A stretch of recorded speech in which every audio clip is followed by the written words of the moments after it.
세상에 요새 왜 이렇게 끔찍한 사건이 자주 일어나는 걸까요? 세상에 김묘성 기자님. 네, 지난 2일 밤 9시 30분경입니다. 그날 비가 오고 있었습니다. 그런데 이 40대 여성이 운동을 하고 오겠다면서 집 밖으로 나섭니다. 비가 오니까 우산을 들고 나갔습니다. 그런데 밤 11시 56분 정도가 됐는데도 이 40대 여성이 귀가를 하지 않습니다. 그래서 가족들은 걱정이 되는 마음에 실종 신고를 하게 됩니다. 그래서 경찰이 밤새 수색 작업을 벌이게 됐는데요. 그리고 3일 새벽 3시 45분쯤 충남 서천군의 한 공터에서 이 40대 여성이 숨져 있는 것을 경찰이 발견하게 됩니다. 아니 세상에 저녁에 운동하러 나갔다고 한 40대 여성이 숨진 채 발견됐다는 거예요. 박주희 변호사님 대체 무슨 일이 벌어진 겁니까? 네, 이 피해자가 발견된 장소는 서천읍 중심읍과 멀리 떨어진 곳은 아니었습니다. 그런데 이 범행 현장 인근에는 CCTV가 없었던 것으로 밝혀졌는데요. 하지만 이제 경찰은 이 주변 상가 CCTV를 탐색을 해서 이 용의자를 30대 남성으로 특정을 했습니다. 그래서 이 3일 오전에 이동 동선 등을 파악을 해서 네. 이 남성의 주거지에서 이 남성을 이 살인죄 혐의로 긴급 체포했습니다. 세상에. 그리고 이제 범행 현장에서는 이 범행에 사용된 것으로 추정된 흉기가 발견이 되었는데요. 경찰은 이 흉기를 수거를 해서 이 감식을 의뢰했다고 합니다.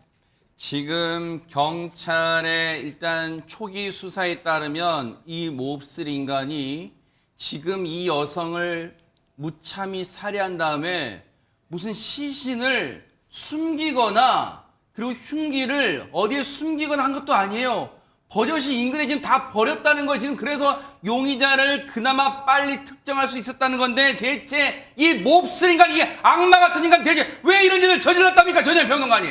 보통 이런 사건이 일어나면 혹시 두 사람이 원한 관계가 아닐까, 아니면 평소 알던 사이인데 어떤 일이 있어서 굉장히 극도로 사이가 안 좋아진 것이 아닐까라고 추정을 하게 되는데요. 현재 이 사건은 그런 것과는 연관이 없어 보입니다. 경찰이 전한 발언을 종합해보면 이 가해자가 피해자 주변을 딱 특정했다기보다는 주변을 계속 배회하고 있었고요. 중요한 것은 가해자와 피해자는 안면도 없는, 그러니까 전혀 모르는 사이인 것으로 일단 조사가 됐습니다.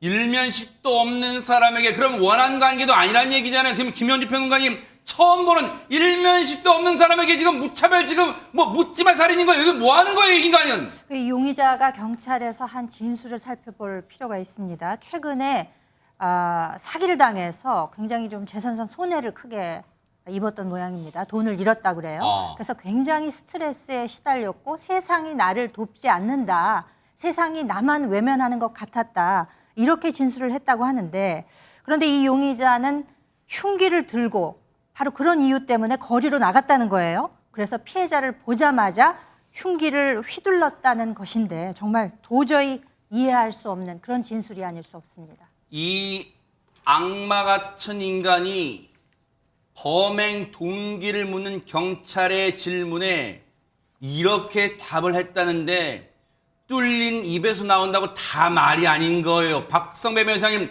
이 악마 같은 인간이, 이거 사람 같지도 않은 인간이 혹시 다른 목적, 이 여성을 상대로 다른 목적이 있어서 혹시 범행을 하려다가 지금 미수에 그쳐서 살인까지 간 거 아니에요, 혹시? 또 다른 범행을 염두에 두고 있다, 살인 범행을 저질렀을 가능성도 충분히 배제하지 못합니다. 본인은 나름대로 자신에게 유리한 진술을 한다고 한 것으로 보이는데 그 진술 그대로 따른다고 하더라도 중형 선고는 피하기 어렵습니다. 아마 사건 초기라 전반적인 수사는 이제부터 시작일 것으로 보입니다. 본인 진술에 따른다고 하더라도 별다른 이유 없는 무작위 살인이고 계획적 살인이 충분히 인정됩니다. 또 다른 범행을 시도하는 과정에서 살인 범행을 저질렀다고 하더라도 이 사건은 흉기를 미리 준비했고 피해자가 사전에 특정되지 않아도 피해자가 포착되면 곧바로 범행을 저지를 의사를 충분히 가지고 있었다고 보아야 합니다. 어떤 형태의 살인 범행이든 이 살인 범행은 적어도 징역 30년 이상은 선고될 만한 중대한 범행입니다. 지금 박주희 변호사님, 취재 기자들 사이에서 얘기로는 경찰이 이 몹쓸 인간, 이 악마, 이거 인간이에요. 이게 사람이 할 짓이에요, 이게. 그런데 이 인간의 신상을 공개하는 것도 신중히 검토한다는데 혹시 신상 공개 어떤 요건에 해당될 거 이 무지막지한 범죄를 저지른 인간이 어떻습니까? 네, 충분히 신상공개 요건에 충족할 것으로 보이는데요. 특정 중대범죄 피의자 신상공개에 관한 법률에 따르면요. 이 공개를 할 수 있는 요건이 3가지가 있습니다. 첫 번째는 이 피의자가 그 해당 범죄를 저질렀다라고 볼 만한 상당한 이유가 있어야 되는데 피의자가 이미 본인이 저질렀다라고 진술을 하기 때문에 그 요건을 충족을 하죠. 두 번째는 이 범행 수단이 굉장히 잔인하고 피해가 중대해야 되는데 흉기로 모르는 사람을 찔러서 사망을 하겠다라는데 이보다 사실은 큰 중대범죄는 없겠죠. 세 번째는 국민의 알 권리를 위한 건데 사실은 이런 흉흉한 범죄가 계속 일어난다는 부분은 사실 범죄 예방을 위해서도 국민들이 반드시 알 권리가 충족이 되어야 됩니다. 그래서 이 3가지 요건을 모두 충족을 하기 때문에 이 신상 공개가 이루어지지 않을까 그렇게 추측이 됩니다. 이 인간이 한 말 있잖아요. 최근에 사기를 당해 돈을 잃었는데 너무 큰 스트레스 받았다. 세상이 자기를 돕지 않는 것 같아서 힘들었다. 그런다고 사람을 죽여요? 말이 앞뒤가 맞아요? 이 몹쓸 인간 반드시 낱낱이 이 범행 동기 밝혀내서 천벌을 받도록 뉴스파이터가 눈 부릅뜨고 지켜보도록 하겠습니다. 너무너무 경악스러운 사건이었습니다.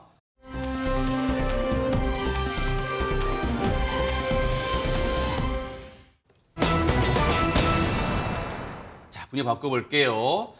구준엽 씨의 아내인 고 서희원 씨, 이제 사망한 지 한 달 정도 지났는데, 사실 애도도 애도지만, 세간의 관심은 고 서희원 씨가 남긴 거액의 유산에 많이 쏠렸잖아요, 박주희 변호사님. 네, 지난달 2일에 이 서희원 씨가 가족들과 일본 여행을 하다가 이제 폐렴 합병증으로 사망했다는 소식이 알려지면서 많이들 충격에 휩싸였는데요. 그리고 뒤이어서 이어진 소식이 서희원 씨가 사망을 하면서 남긴 재산이 1,200억 정도 추정이 된다라고 해서 사람들이 이 막대한 유산을 어떻게 정리가 될 것인지 이렇게 관심을 모았는데요. 네. 그런데 대만 매체 보도에 따르면요, 이 서희원 씨의 상속 재산과 아이들의 친권이 이 대만법에 따라서 처리가 되었다라고 보도가 되었습니다. 구체적으로 보면 이 법적인 배우자인 구준엽 씨와 그리고 서희원 씨의 10살 딸 그리고 8살 아들이 각각 3분의 1씩 이 상속을 받게 되었다라고 하는데요.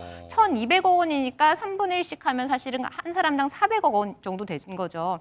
우리나라 같은 경우는 민법상 배우자 같은 경우는 50%가 가산이 되는데 대만법 같은 경우는 그 가산 제도가 없어서 배우자와 자녀들이 모두 동등한 비율로 이 분배를 받게 됩니다. 근데 다만 이제 서희원 씨의 자녀 둘이 아직 미성년자이라서 이 미성년자에 대한 친권을 어떻게 처리해야 되는지 이 부분이 이제 관건이 되는데요. 네. 이 두 아이의 친권은 이 대만법에 따라서 이 자녀들의 친부이자 이 서희원 씨의 전 남편인 이 왕소비에게 넘어갔습니다. 네. 그리고 아이들이 아직 미성년자이기 때문에 아이들인 성년인 18세가 되기 전까지는 이 친아버지가 관리하는 것으로 정리가 된 것으로 밝혀졌습니다. 일단은 이 이론적, 이 산술적으로만 따지면 김효성 기자님, 뭔가 고 서희원 씨가 남긴 1,200억 원대에 달하는 거액의 유산이에요. 정말 천문학적이잖아요, 유산이. 근데 그 천문학적 1,200억에 달하는 유산 상속 문제가 일단락 되는 것처럼 보이지만 사실 이 돈 문제가 걸리면 이게 쉽게 간단하게 끝나는 건 아니잖아요, 이게. 네, 그렇습니다. 사실 왕소비 씨와 서희원 씨의 결혼 생활부터 그리고 이혼까지 그리고 구준엽 씨와 재혼을 하는 과정에서도 여러 가지 법적 분쟁이 있었고 또 감정 다툼이 있었거든요. 때문에 서희원 씨가 세상을 떠나고 난 다음에 말씀하신 대로 돈 문제까지 있다 보니까 분명히 법적 다툼이 있을 것이다 라고 걱정을 하는 시선들이 꽤 많았습니다. 네. 그런데 일단 대만 언론의 보도를 보면 고 서희원 씨의 어머니와 그리고 전 남편, 전 사위라고 볼 수 있겠죠. 왕소비 씨와의 어떤 유산과 관련한 그 법적 분쟁은 없는 것으로, 그래서 원만하게 합의가 된 것으로 전해지고 있습니다. 서희원 씨의 어머니가 인터뷰를 통해서 밝힌 부분인데요. 네. 왕소비와 상속권을 놓고 다투고 있다는 소문은 사실이 아니다라고 일축하면서 네. 왕소비가 아이들을 잘 돌보기만 하면 되고 자신은 늙었고 더 이상 이런 일로 다툴 에너지가 없다. 딸을 잃은 것만으로도 충분히 고통스럽다라고 심경의 변화를 드러내기도 했습니다.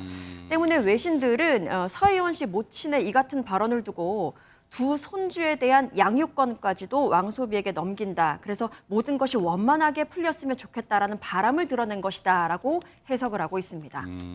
아니 근데 이 대목에서요. 박주희 변호사님 봐보세요.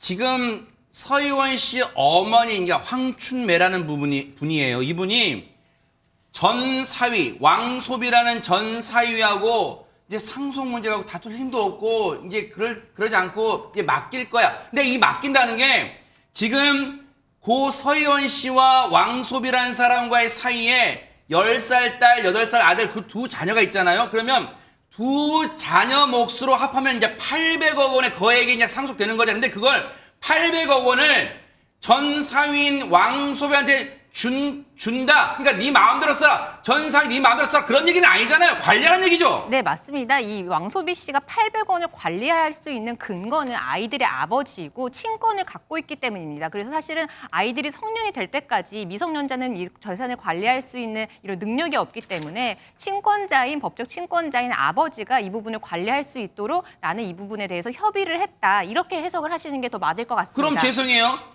개만법이 어떻게 되는지 모르겠지만 관리를 제대로 하는지 아니면 찔끔찔끔 왕소변 사람이 자기 개인 채무를 갚는 데 쓰는지 우리가 어떻게 알 수 있는 거예요? 사실 이 부분 같은 경우 우리나라 같은 경우는 아마 기억을 하실 텐데 최진실 씨가 사망을 하시면서 이 부분에 대해서 이제 친권이 조성민 씨한테 이게 가는 거 아니냐라고 해서 이 부분에 대해서 다툼이 많았잖아요. 그렇기 때문에 이렇게 일방 친권이 사망을 하면서 다른 친권자한테 이 부분이 부활을 할 때 사실은 법원이라든지 아니면 다른 가족들이라든지 이런 부분이 제대로 관리가 되고 있는지 좀 감시를 할 수가 있습니다. 그런데 이 와중에 뭐 거액의 상속 문제 등등등 얘기가 나오면서 불똥이 구준엽 씨한테 튀었다는 얘기는 또 무슨 얘기입니까? 박성배 변호사님. 고 서희원 씨의 어머니가 지난 1일 SNS에 이런 글을 남깁니다. 그는 거짓말쟁이이고 나는 멍청하다라는 글을 남기는데 이를 두고 의아한 시선이 이어지고 있습니다. 이 왕소비 씨를 저격한 것이라는 해석도 물론 있지만 구준엽 씨를 겨냥한 것 아니냐는 의견도 나오고 있는 것입니다.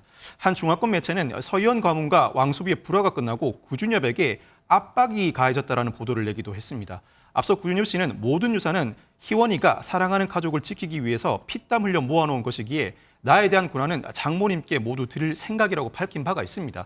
그렇지만 현지 변호사들은 구준엽의 상속 포기는 의미가 없다. 그 방법은 불가능하다. 상속권은 구준엽에게만 속하는 권리로 다른 사람에게 양도할 수 없다라는 의견을 내놓고 있습니다. 그래서 뭔가 끼워 맞춰보면 그래서 이 장모의 얘기가 거짓말쟁이라고 지칭한 사람이 구준엽, 지금의 현재 사위인 구준엽 씨를 지칭한 거 아니야? 이런 추측성 보도도 나오는 것 같은데 그러다 보니까 김현주 평론가님 사랑하는 아내를 잃은 슬픔도 이만저만이 아닐 텐데 이런 뭔가 추측성, 음해성 보도에 또 시달리고 있어요. 그렇습니다. 뭐 언론이나 또 호사가들의 경우에는 거액의 유산을 놓고 이것의 향방이 어떻게 될 것이냐에 대해서 지금 왈가왈부를 하고 있습니다만 정작 구준엽 씨 본인은 정말 창졸간에 사랑하던 그래서 어떻게 해서 만나서 결혼을 하게 됐습니까? 근데 부인이 창졸간에 갑자기 목숨을 잃게 되니까 뭐 이것저것 생각할 겨를도 없지 않겠습니까? 그렇기 때문에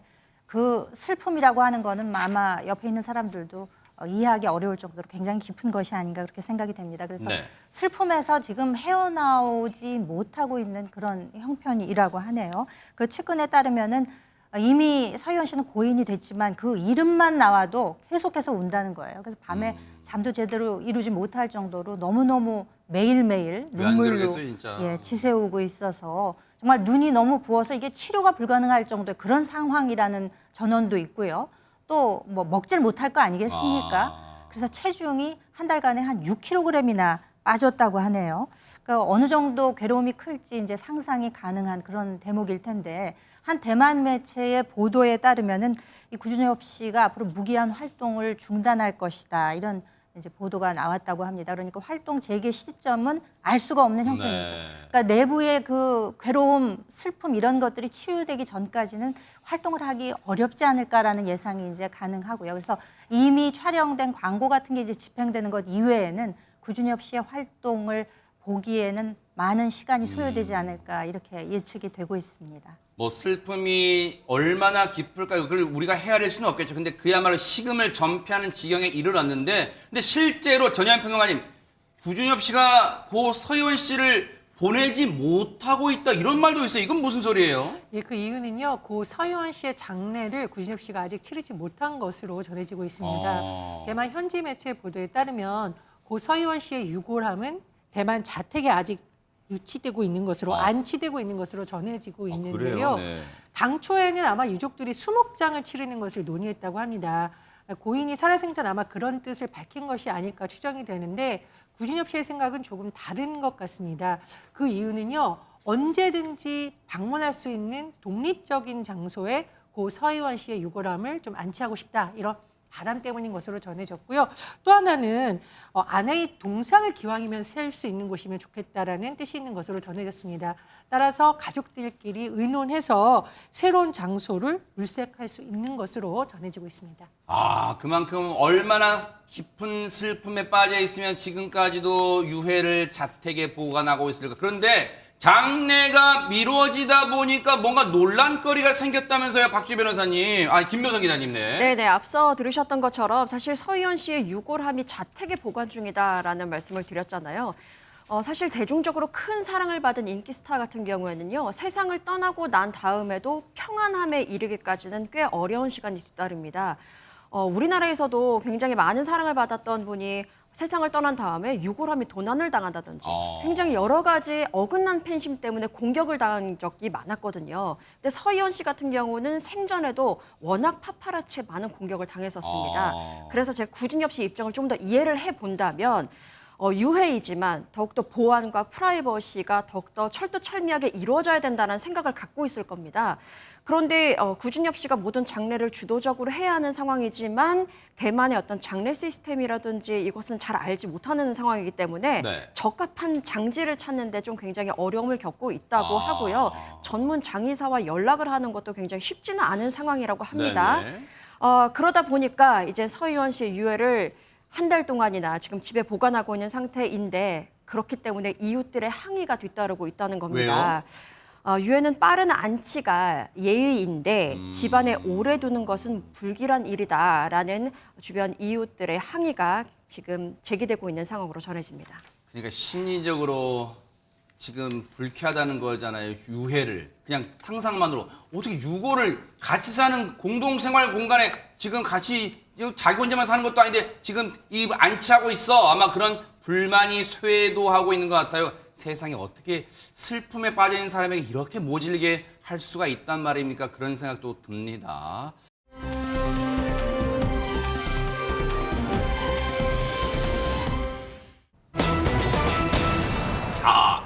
한일전, 여러분 한일전 하면요 다른 대결도 다 이겨야 되지만 한일전은 박성배 변호사님 가위바위보도 이겨야 된다 그런 말이 있어요. 한일전을 질 수 없는 건 작은 거인들도 마찬가지였습니다. 전무후무한 한일 신동들의 대결이 펼쳐졌는데 우리나라 트로트계의 신동들 그중에서도 빼놓을 수 없는 이가 황민호 군이죠. 어머나. 그런데 이 11살 황민호 군에게 토전장을 내민 9살 일본의 엔카 신동이 있었습니다. 어허? 일단 이 친구가 등장했더니 주변에서 이계인 선생님 아닌가요? 라는 반응을 보였다고 하는데 이계인 선생님요? 누구였을지 영상으로 보고 어머나. 싶습니다. 네.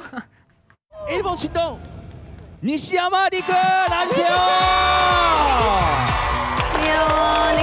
난 얘가 난 제일 기대돼. 건니치와 안녕하세요. 엔카가大好きな大好きでおじいちゃんのおかげで演歌が好きになった9歳の西山陸です。キム・ヨンジャさんのやーやーやー寝ないがおテストです。やーやーやー寝ないがおテストです。寝ないがお手そってどういう意味かわかりますか？恋は止まらない。 아니 근데 전현영 평론가님 근데 지금 뭐 누구 닮았다 그런 얘기를 떠나서 일단 노래도 하기 전에 일단 이 입담이 일단 합격자 입담부터 벌써 근데 저는 좀 깜짝 놀랐는데 내 나이가 어때서 이 곡은 약간 좀 연세 있는 분들이 있을 때 막 박수 치면서 와. 호응을 얻는데 리쿠 군의 말이 맞죠. 뭐 9살이면 사랑을 모르겠습니까? 어쨌든 이 곡은요. 일본에서도 활동하면서 엔카의 여왕으로 불렸던 김연자 씨도 부른 바가 있는데 아마 그 계기를 통해서 알게 된 것 같습니다. 네. 근데 리쿡은 너무 귀엽잖아요. 9살입니다. 그리고 외모도 보면 약간 만화 주인공 같은 느낌이 들어요. 그러네요. 정말 개성 만점, 머리 스타일도 독통 튀고 약간 은하철도 999의 철이 같기도 하고, 네. 철이보다 더 귀여운 것 그러네요. 같아요. 네네. 아주 뺨도 통통한데 근데 이 내 나이가 어때서의 선곡이 굉장히 지혜롭다 이런 평가가 나옵니다. 왜냐? 우리나라 국민들이 가장 좋아하는 곡, 애창곡 2위로 이 곡이 뽑혔다고 하니까요. 아마 그런 면에서 또 많은 관심을 끈 것 같습니다. 네. 과연 9살 리쿠군이 부르는 내 나이가 어때서 실력은 어떨지 영상으로 확인해 보시고 이어가 보도록 하겠습니다. 팔꿈치 창법이에요. 팔꿈치 창법.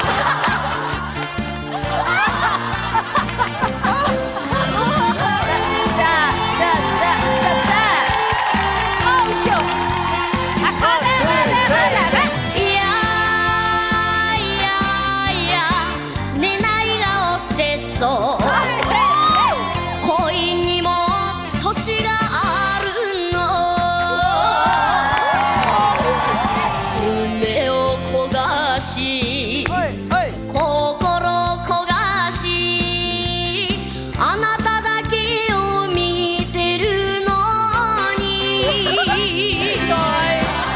どうしてなのよ年がなんなの今こそぴったりじゃないある日偶然鏡に映る自分を眺めながら時を止まれねないがおてそう今こそぴったりじゃない今こそぴったりじゃない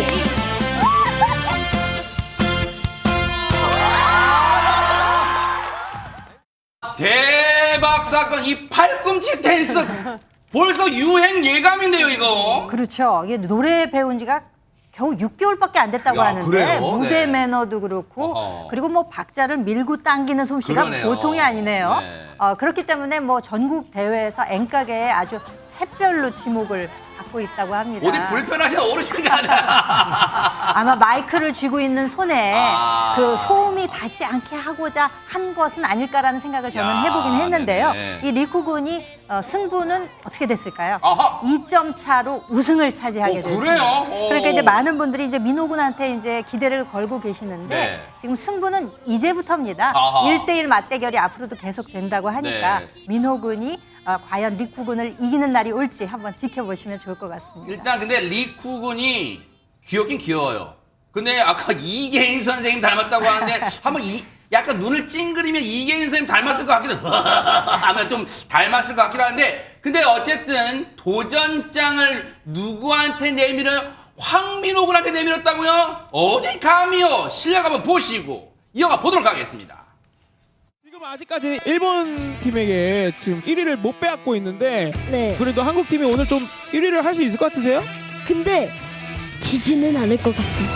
저의 자존심이 허락하지 않을 것 같습니다. 야, 어째 내 얼굴이 왕이 될 상인가? 잘한다. 항상은 과기다 생긴 대로 놀더라 근데 맛이 좋은데 웃으면 폭이 없다 나는 고에 입술이 붉고 뻥왕 눈을 가렸으니 밤낮으로 공부하여 정승 차리 앉겠구나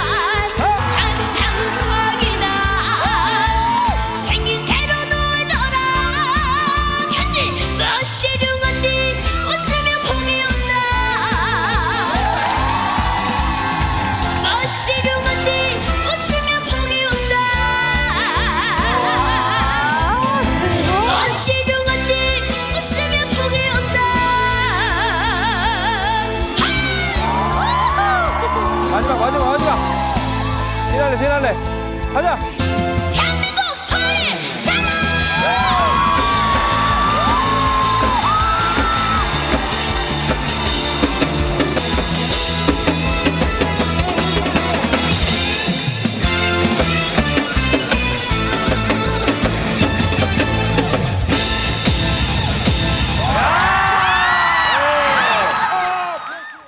이건 기립박수를 진짜 하고 싶은, 진짜 막 일어나고 싶은데 김묘성 기자님 진짜 K-트로트의 흥이 뭔지를 제대로 황민호 군이 보여줬네요. 그러니까요. 저는 황민호 군의 단독 콘서트를 보는 듯한 그러네, 느낌이었습니다. 진짜. 장구도 더 는 것 같고요. 또 임금이 입었던 그 골룡포를 입고 무대로 꾸몄기 때문에 카리스마도 넘쳤던 것 같은데요. 네. 이 리쿠 군은 장구 치면서 노래를 부르는 이 무대 자체를 처음 봤다고 합니다.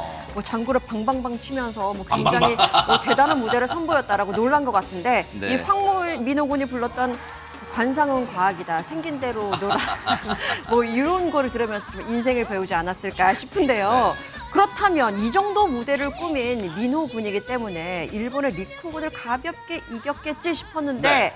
아니었습니다. 아쉽게도 단 2점 차이로 우승이 리쿠 군에게 돌아갔어요. 아. 그런데 여기까지는 몸풀기였고요. 네. 앞으로 한일 신동들의 1대1 맞대결이 그러니까요. 계속해서 준비되어 있다고 합니다. 네. 또 민호 군이 리쿠 군을 이긴 날이 오겠죠. 기대해 보도록 하겠습니다. 일단 1차 무대에서 MVP는 이 바다를 거는 리쿠 군이 MVP를 차지했어요. 하지만 앞서 말씀드린 것처럼 뭐 꼭 한일전이라지만 대결보다는 뭔가 이 신선하고 재미있는 무대를 시청자분들에게 선사하는 데 의의가 있으니까 앞으로도 멋진 무대, 선의의 경쟁 한번 지켜보도록 하겠습니다. 아주 멋진 무대였습니다.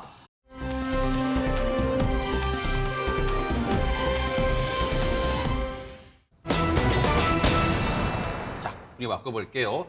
빛의 속도라고 우리 표현할 때는 박성배 변호사님 뭔가 이것저것 재지 않고 순간 빠르게 움직였다 뭐 그런 거 아니에요? 지난달 20일 서울의 한 시내버스에서 많은 사람들이 굉장히 분주하게 움직였습니다. 이 달리는 버스에서 아찔한 일이 벌어졌다고 하는데 무슨 일이었는지 영상으로 보고 오시겠습니다. 네네. 자, 시내버스 안에서 한 할머니가 비틀거리더니 바닥으로 쓰러집니다. 아이고. 옆에 있던 승객이 재빨리 잡으려 해봤지만 할머니는 뒤로 넘어지고 말았는데요. 어머나. 그러자 승객들 너나 할 것 없이 모여들어서 할머니의 상태를 살피기 시작합니다. 어떡해요. 그러던 중에 조심스럽게 다가온 한 여성은 할머니를 끌어안고는 등을 토닥이기도 하는데요. 바로 이 버스의 운행 기사입니다. 어머나. 상황을 알아차리자마자 황급하게 차를 세우고 달려온 겁니다. 일단은 저 상황에서 천만다행인 게 어르신이 넘어지실 때 하마터면 그 버스의 이 돌출대 부분 그런데 이 강한 둔탁한 부분에 머리를 안 다치게 천만다행이에요 지금 김묘성 기자님. 네, 그렇습니다. 그리고 정말 자신의 일처럼 도왔던 많은 분들이 있었는데요. 내릴 준비를 하던 승객은 물론이고요. 앉아있던 승객들도 다 달려와서 쓰러진 할머니의 상태를 살펴봤습니다. 세상에. 그리고 버스 기사님은 안전한 곳을 찾아서 안전하게 버스를 먼저 정차시킨 다음에 할머니께 와서 상태를 좀 살폈던 건데요. 네. 다행히 할머니는 의식이 있는 상태였습니다. 이걸 보면서 아직은 살만한 세상이구나 따뜻함이 느껴지기도 했는데요. 그러니까요. 이후 이들은 어떤 행동을 했을지 영상 준비됐습니다. 어허. 이어서 보고 오시겠습니다. 네네. 버스 기사는 쓰러진 할머니에게 우선 물부터 찾아서 드렸고요. 어허. 다른 승객은 할머니의 가방 안에서 휴대전화를 찾았습니다. 어허. 그래서 보호자에게 지금 이렇게 연락하는 모습 그러네요. 확인할 수 있었고요. 네. 또 다른 승객은 급히 갖고 있던 사탕을 건넵니다. 그리고 버스 기사와 승객들이 쓰러진 할머니를 보살피던 사이에 구급대원이 이렇게 도착을 했고요. 어허. 할머니는 무사히 병원으로 옮겨질 수 있었습니다. 야, 아니 근데 누가 마치 사전에 작전을 짜고 현장에 감독 코치가 있는 것처럼 예를 들어 승객분을 뭐 해주시고 남자 승객분을 뭐 해주시고 마치 누가 지시를 한 것처럼 일사불란하게 척척척척 전현평론가님 누가 한 분은 연락처를 연락하고 한 분은 혹시 저혈당 쇼크인지 모르니까 사탕 주시고 막 진짜 일사불란 원팀이 됐어요 지금. 그렇습니다. 정말 빛의 속도로 빠르게 움직였기 때문에 특히나 한 사람이 아니라 여러 사람, 버스 기사와 승객들이 저렇게 한마음 한뜻으로 움직였기 때문에 할머니를 무사히 이렇게 구할 수 있었던 게 아닌가 이런 생각이 듭니다. 특히 저는 저 버스 기사님이 초기에 참 대응을 잘해 주신 것 같은데요. 네. 왜냐하면 사람들이 우르르 몰려들어서 우왕좌왕하면 이게 시간이 더 지체되는데 기사님이 일단 승객에게 부탁해서 119에 신고를 하도록 요청을 했고 그 사이에 할머니를 보살폈는데 할머니가 아직은 좀 대답을 하실 수 있는 상태였습니다. 그래서 괜찮으세요?라고 물었더니 할머니가 지병은 없는데 기력이 떨어져서 그러니까 힘이 없거나 어르신들 그런 경우 네. 있죠. 그래서 쓰러진 것 같다고 답변을 했다고 합니다. 아니 근데 진짜 저 어르신이 쓰러지신 것을 보고는 많은 분들이 승객분들이 너나 할 것 없이 어머 어떻게 아마 다들 그러셨을 거예요. 그런데 그 와중에도 박주희 변호사님 그래도 어쨌든 어르신이 의식이 돌아온 걸 보고야 그제서 안도의 한숨 많이 내셨을 것 같아요. 보통은 이제 어르신이 이제 대화가 가능하고 하면 이제 그 정도에서 사실은 도와드리는 걸 멈췄을 수도 있는데요. 이 마음 따스한 승객분들은 거기서 안도하지 않았습니다. 아까 버스 기사가 분이 어르신과 함께 이야기를 나누는 사이에 다른 승객분은 이 기지를 발휘해서 할머니 가방에서 이 핸드폰을 꺼내서 이제 가족들과 연락을 취했던 네. 취하기도 했고요. 네. 그러면서 이제 버스 기사는 이 자녀분이 하는 말, 그러니까 엄마 사탕이라도 챙겨 드세요라고 하는 소리를 듣고 바로 이제 승객들한테 혹시 사탕 가지신 분 있냐라고 또 바로 이렇게 물어보았고 또 때마침 이제 사탕을 가지신 이 승객이 있어서 그걸 또 할머니에게 전달을 드려서 세상에. 할머니가 기력을 차릴 수 있도록 도와드렸고요. 또 버스 기사분의 이 기지는 여기서 끝이 아니었습니다. 119 대원들이 출동을 해서 할머니를 모셔갈 때까지 사실상 버스를 정차했기 때문에 운행이 지체되었잖아요. 그렇기 때문에 사실은 다른 승객분들이 제때 이제 목적지에 가지 못하는 경우도 있는데 그래서 이 같은 노선에 이 차량이 배차가 되어서 올 때까지 이 버스 기사는 기다렸다가 승객들이 안전하게 옮겨 타는 것까지 도와드렸다라고 합니다. 와, 이제 저분들 대단하세요. 저 같았으면 나 바쁜데 나 빨리 가야 된다 나 이제 막 그랬을 수도 있는데 세상에 저분들은 자신의 일처럼 끝까지 저 어르신 119 구급대원분들이 이 모셔갈 때까지 다 상황을 지켜봤다는 거 아니에요. 도와드리고. 그런데 김현일 평론가님 저 기사분 아까 그 행동을 보니까 아주 네. 능수능란하게 착착착착 혹시 전에도 이런 비슷한 일을 겪어보신 걸까요? 어떻습니까? 과연 그랬을까요? 이분이요 아주 능숙하게 돌보셨잖아요. 네. 그러니까 당황하지 않고 네. 그 차를 정차시킨 다음에 착착착 진행이 됐지 않습니까? 네. 근데 이분이 이제 이 아이고 이 기사님이군요. 네. 어머 세상에. 김숙 기사님이신데 10년 동안 이 회사 버스를 운전을 하셨다 그래요. 어머나. 그런데 이런 위급 상황을 겪은 것은 이번이 처음이었다고 진짜요? 합니다. 네, 어머나. 그래서 속으로는 겉으로는 표를 안 냈지만 처음이라서 조금 당황하기는 하셨었다 그래요. 네. 그렇지만 빠르게 대처를 할 수 있어서 정말 다행이었다고 본인도 아마 생각을 했던 모양입니다. 네. 그리고 이후 이제 회사에 돌아와서도 아마 그 환자분이 어떠실까, 그 할머니 어떠실까, 괜찮으실까 막 걱정이 되셨던 모양이에요. 그래서 그 보호자 그 따님한테 연락을 했더니 지금 여기 병원인데요. MRI 찍고 했는데 별 이상이 없으셔서 아유. 지금 퇴원하는 중이다. 그러면서 너무너무 감사했습니다라는 인사를 전해 들었다고 또 마음속으로 굉장히 뿌듯하시다면서도 그렇지만 뭐 누구라도 그런 일을 했을 것이다. 또 이렇게 아주 겸손한 인사를 전하기도 했습니다. 네.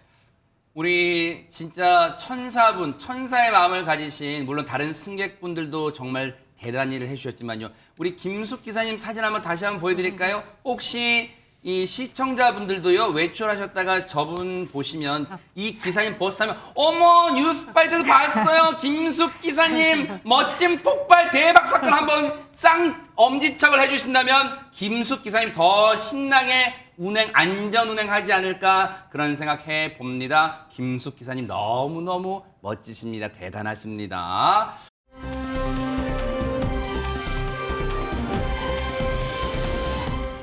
그런가 하면 이번엔 또 어느 나라로 떠나볼까요? 박성회 변호사님. 이탈리아로 가보겠습니다. 네. 이탈리아의 한 관장이 온통 주황빛으로 물들었습니다. 자연 현상이 아니라 사람들이 가득 모여서 광장을 물들였다고 하는데 네? 무슨 일이 벌어진 건지 영상으로 보시겠습니다. 어허네.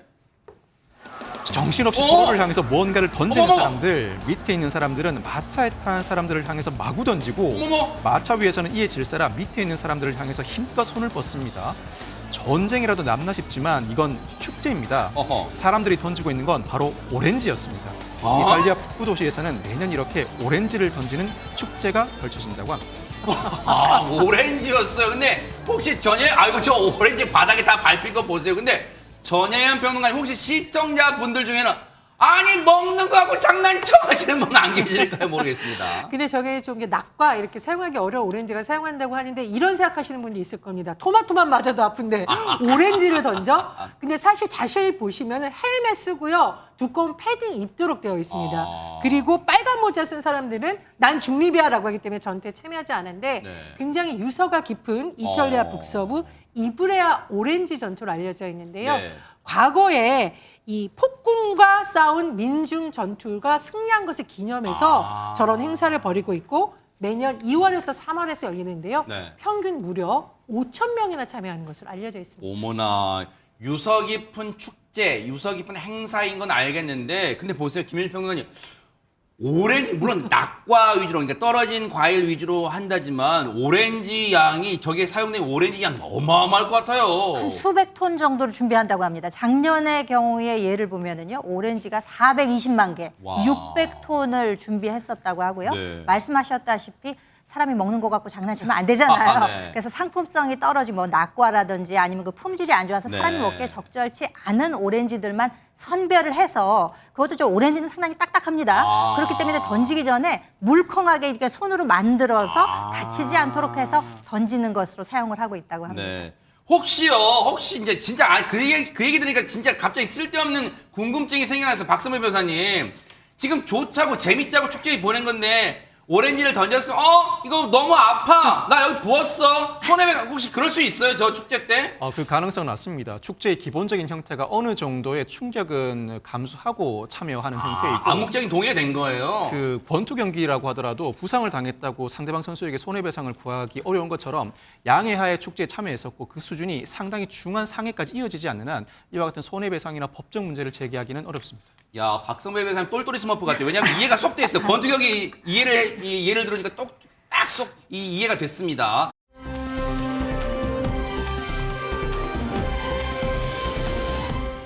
그런가 하면 이번 또 어느 나라로 가볼까요? 전혜연 평론가님. 네, 미국으로 가보겠습니다. 그런데요, 보기만 해도 정말 아찔하고 저같이 높은 곳을 무서워하는 사람은 현기증이 나고 어이구. 심장이 철렁이는 소식을 준비했는데요. 네. 영상을 한번 보겠습니다.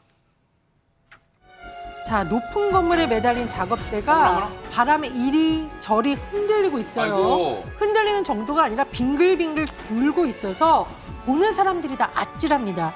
굉장히 높아 보이는데 무려 78층, 고층에 매달려 있는 모습이고요. 어머나. 더 아찔한 것은 저 작업대 안에는요, 창문 청소를 하던 청소부 2명이 타고 있었습니다.